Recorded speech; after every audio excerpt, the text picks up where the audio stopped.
In this video, we're talking to you about how to overcome procrastination in your business.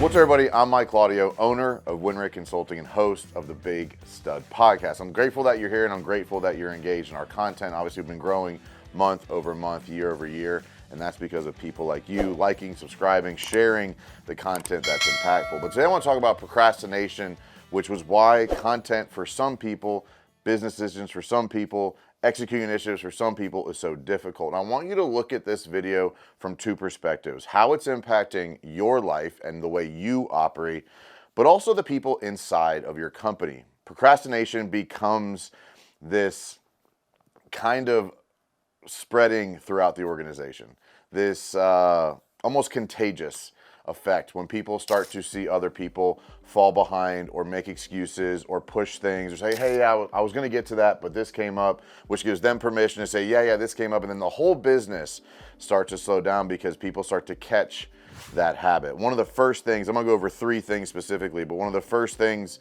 that I see become one of the primary reasons people procrastinate is they try to do too much at once. I talk about simplifying and systemizing and making a very intentional approach to make each individual step very easy to attain, very easy to execute, which creates winning streaks, which creates momentum, which creates progress, and then creates success, which then motivates more execution. More things get done. More things actually start to feel like they're working.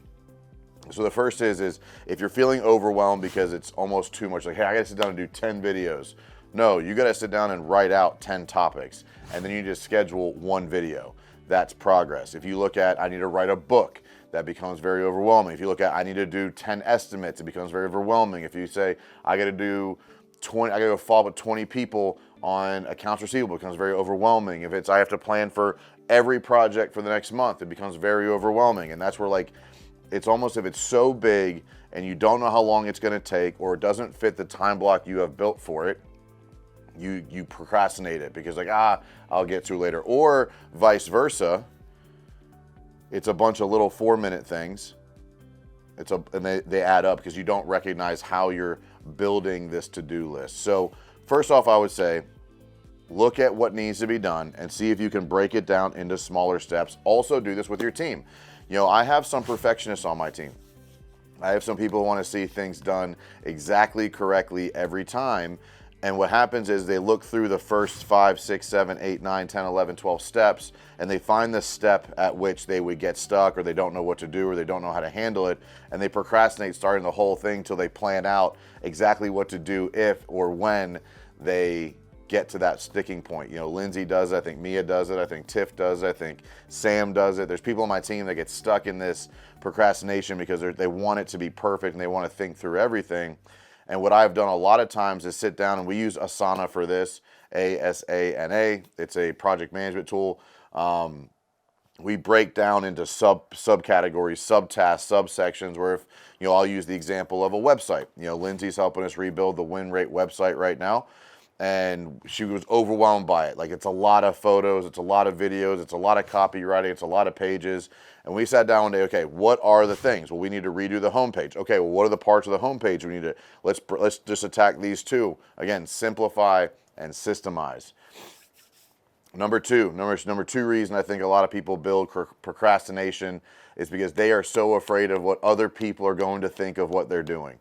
And that goes across everything. I'll use content or video creation. Well, what is so-and-so going to think, or what is so-and-so going to say, or what is so-and-so going to believe, or, if I can't do it as good as Mike, I shouldn't start.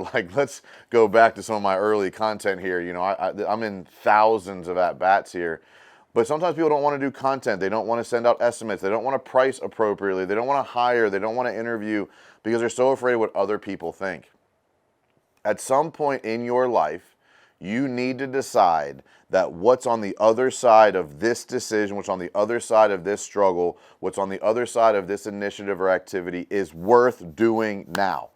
It's worth knocking out. It's worth getting done. It's worth pushing through.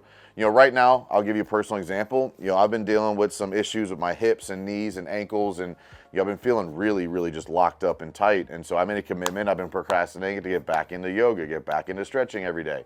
So right now I'm on day 8, and every day has been a little bit better, sometimes a little bit worse because we found a new position on that. Didn't know how tight that was, but I procrastinated because I knew it was going to hurt. But then it got to the point where I was so tired of staying the same that change became easier.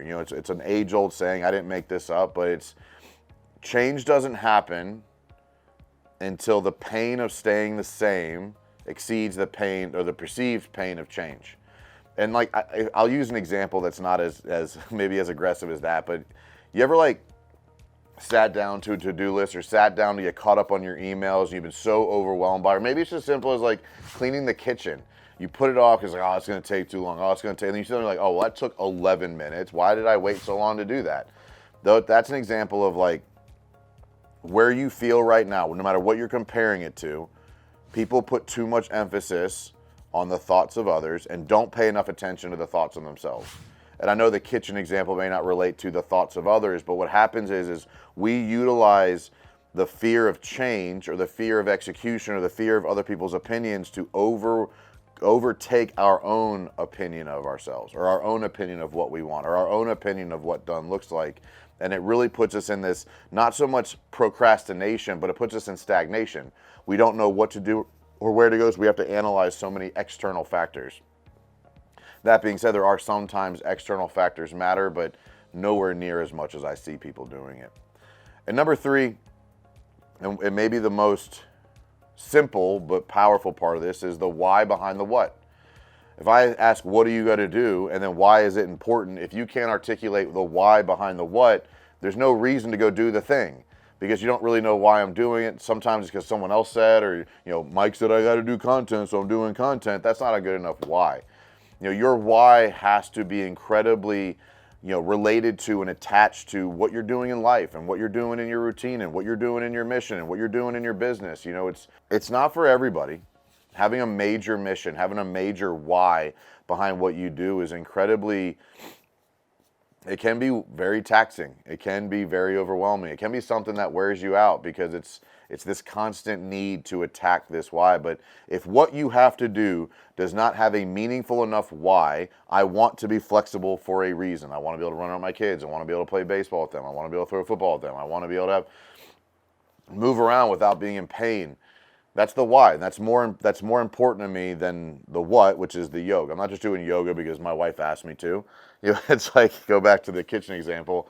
If you've ever had your spouse say, I just want you to want to do the dishes. It's like, bitch, no one wants to do the dishes, but I'm going to do it because of the why, because it matters to you, not because I want to do it. And so there's a lot of different reasons here, but procrastination tends to happen when the what you have to do is not directly tied to your why. And we'll get further into this in another video, but you need to outsource, delegate, or remove all the things that you have to do that don't really assign your why. Why am I doing this? If you can't attach a meaningful why to it, it's going to be very difficult to sit down and execute it, specifically when you don't feel like it. Ben Newman talks about standards over feelings, talking about doing things even though you don't want to.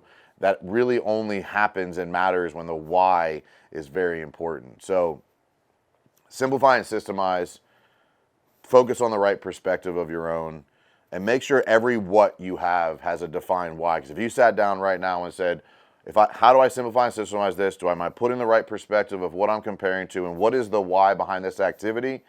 You can almost always, in my opinion, take action, take initiative, get it done, stop pushing it off. Even right now, these videos are important to me. They're important to my business. They're important to my brand. They're important to revenue generation. They're important to my audience. And I'm sitting here right now on a Sunday afternoon shooting these videos because of the why. Because I want it to be good. I want it to be great. I want to have the energy. I want to be prepared. And I want to make a really, really big impact on the world. And so what's your why? What are you overcomplicating right now? And whose opinion are you allowing to stop you from taking the action you know you need to take? Well, avoid it today. Look at it today. Minimize today. Figure out your why today so that you can win fast and win often.